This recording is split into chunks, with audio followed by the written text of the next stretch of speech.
book can take you anywhere. Turn the pages and you'll be there. Come on, join us, you'll see. We're reading with Carylee.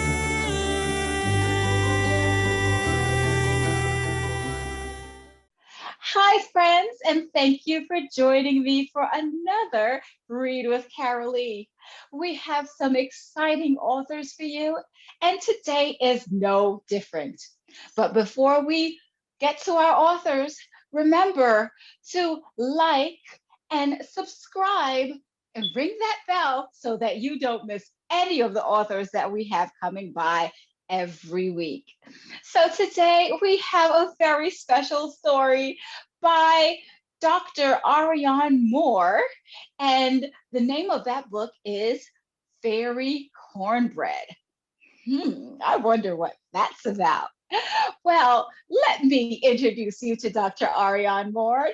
Dr. Moore, welcome to the show. Thank you so much for having me.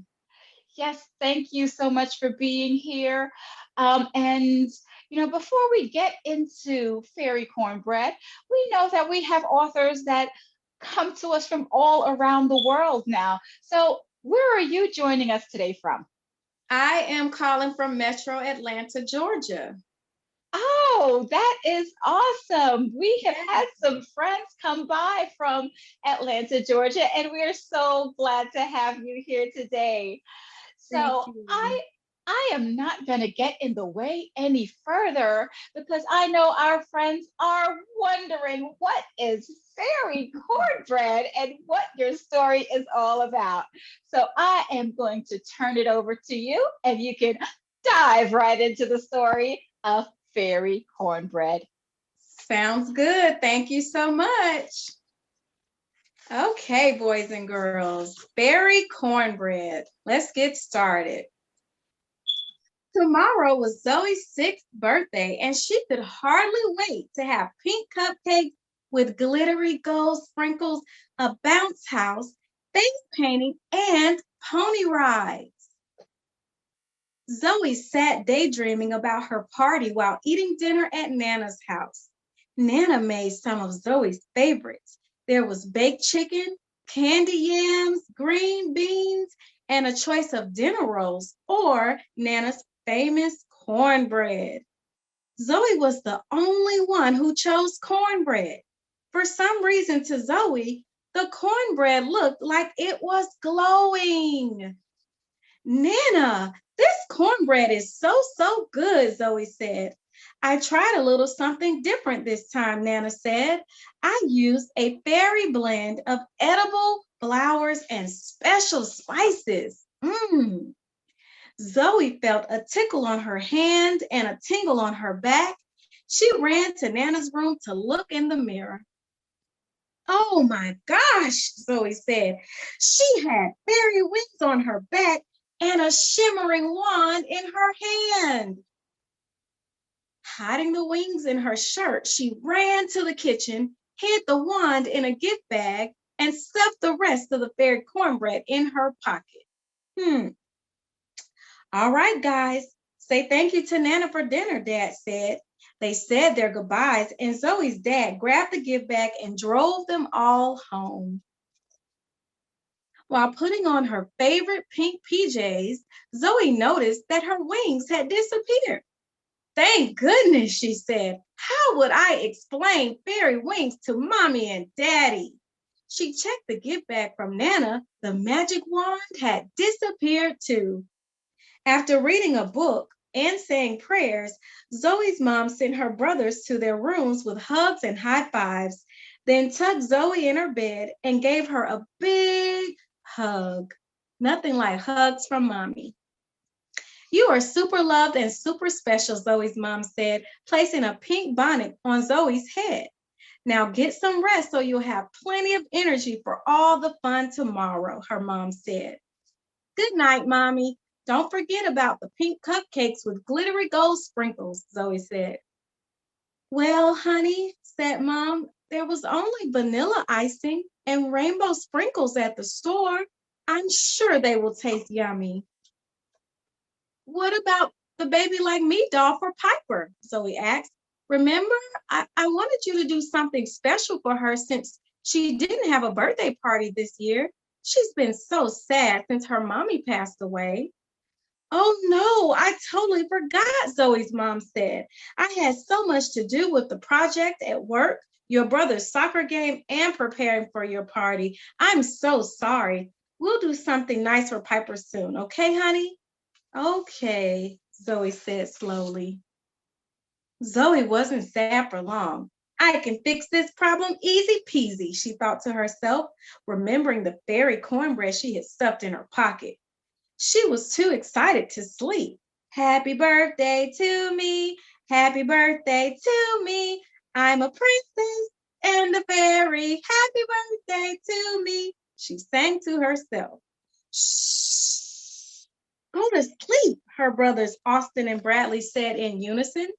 Zoe closed her eyes and pretended to be asleep for a while. When it was quiet, she peeked into her brothers' rooms to make sure they were asleep, tiptoed past her mom and dad's room and ran down to the kitchen. Zoe pulled out the leftover fairy cornbread and took a small bite. She felt a tickle on her hand and a tingle on her back. With her fairy wings and her sparkling wand in tow, she took down the vanilla icing and rainbow sprinkles from the cabinet, waved her wand, and just like that, she had perfectly baked cupcakes with pretty pink icing and glittery gold sprinkles. The kitchen was shimmering pink, sparkling gold, and the sweet aroma of cupcakes filled the air. Just what I wanted, Zoe said. Another flick of her wand, and the baby like me doll appeared on the counter, wrapped in a pink box and bow. She had no idea that her brother Colin was wide awake and saw her fairy wings and sparkly wand. He even saw the present and the cupcakes that magically appeared on the counter. Tired, Zoe flew back to her room and swiftly fell asleep. The next morning, Zoe jumped up, brushed her teeth, got dressed, made her bed, and ran downstairs. Happy birthday, Zoe, the family sang. Thanks, guys, she said. Zoe, what's that on your head? Her brother Bradley asked. Are you supposed to be a chef? Her brother Austin questioned. Huh? She said, patting her head. Oh, I forgot to take it off. It's my new bonnet, Zoe explained, removing it. Mommy said it will protect my hair and keep my puffs neat while I sleep. Her dad placed the tiara on her head, picked her up on his shoulders, and gave her a ride through the living room. Whee! Zoe squealed, smiling from ear to ear. I love you, baby girl, he said, gently placing her in her seat and kissing her on the forehead. How was your night, Zoe? Her mom asked. It was fantastic, Zoe said, smiling at the strawberry pancakes still steaming from the griddle. She waited patiently for her three brothers to pass the syrup. The weirdest thing happened, her mom began to explain. I came downstairs this morning, and there, sitting on the counter, were pink cupcakes with glittery gold sprinkles and a perfectly wrapped pink present. That's a terrific, super awesome mystery, Zoe said. Yeah, a mystery, all right, her brother Colin said sarcastically, but he didn't tell the secret. Later that afternoon, Zoe's mom was putting the final touches on the party table when, ding dong, the doorbell rang. It was Piper. I love your hair, Piper said, admiring Zoe's puffs. Zoe and Piper hugged and ran to the backyard to get a head start on the fun. They went straight for the castle bounce house. As more guests arrived, Zoe's dad was finishing up on the grill and jamming to old school hits. Her mom and Nana were doing the electric slide. After getting their faces painted, the younger children meandered from bounce house to bounce house. The older children started a casual game of basketball. Time to sing happy birthday, Zoe's mom said. After they sang, Zoe blew out her candles. Her mom, singing the Stevie Wonder version of the birthday song, passed out the glittery cupcakes. Zoe had a wonderful time with her friends and brothers. The cupcakes were a hit, and they were so delicious. Pink icing with glittery gold sprinkles, just like she wanted. As Piper grabbed her party bag, Zoe stopped her. Wait, I have something for you. Zoe gave Piper the present with a big grin. Happy belated birthday, Piper. Piper was so happy, she swiftly unwrapped the present. A baby like me, doll. Thank you, Zoe, she said, jumping up and down. You're welcome, Zoe said. They hugged, and Piper said goodbye. While her mom and dad were busy cleaning, Zoe and Colin were alone in the living room. Colin was reading and Zoe was playing with her dollhouse. So, Zoe, for my birthday, think you can turn that homemade cake Mommy makes into a warrior cake? Colin asked. She dropped her doll and looked at him in a panic. He had such a serious look on his face. She didn't know what to think. Then he came over, tickled and hugged her and said, okay, a ninja cake will do. They both laughed. Hey guys, your aunt and uncle are coming down from DC next week, so we'll have dinner at Nana's again on Sunday, Zoe's mom said. Oh, great, Mommy, Zoe said, but whatever you do, don't eat the cornbread. The end. With Carylee. That was such a cute story. And one of my favorite things about the story was that, Zoe remembered her friend Piper and wanted to get a gift for her. So it's not even just about the fairy cornbread or Right. Zoe's birthday, it's about friendship and sharing. And I love that. Yes, I really wanted to incorporate a lot of major themes that I try to teach my children, like sharing and family and fun and African American culture. I just wanted to try to touch on as many things as I could. Oh, yes. And there was something also significant in the book. My son's name is Bradley. So, Well, I'm sure he enjoyed it.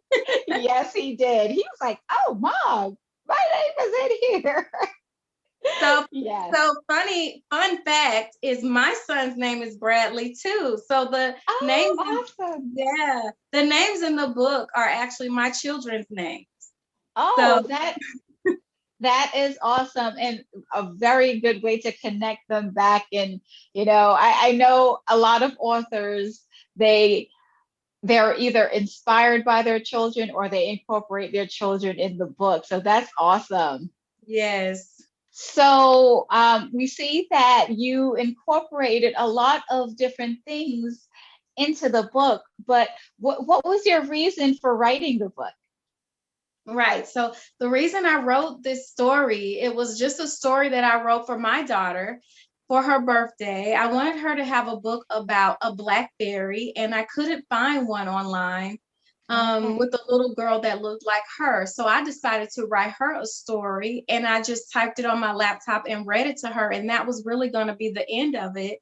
But when I read it to her and her brothers and my family, everybody really loved the story so much that they thought I should share it with the world. And so that's how we got to publishing it. But it never was the goal to publish it. I just wanted my daughter to have a great story about a Black fairy. Wow. Well, you know what? I think I'm so glad that you published it because now your daughter has the story and she also has the book that Right. is being shared with so many children. Yes. So, we go through so many books as a child, and you said, trying to find a fairy book for your daughter. Were there any books that inspired you when you were growing up? Yes, I loved to read when I was a little girl. One of the books actually was into Dr. Seuss books. That was one of my favorites because I liked rhyming books. I like weird words, and he would always make up different words. But Yes. my favorite book that had the most significant impact was the I Love You Forever book, about the little boy whose mom rocks him back and forth, back and forth. Mhm. That story just resonated with me so much as a child. The idea of a parent loving you through all of your stages. And I like the repetition as a child. And so it's had such an impact on me that every night when I put my children to sleep, I tell them, I love you forever. I'll like you for always. As long as I'm living, my baby, you'll be. So just Oh, to let them know that mommy will love you forever.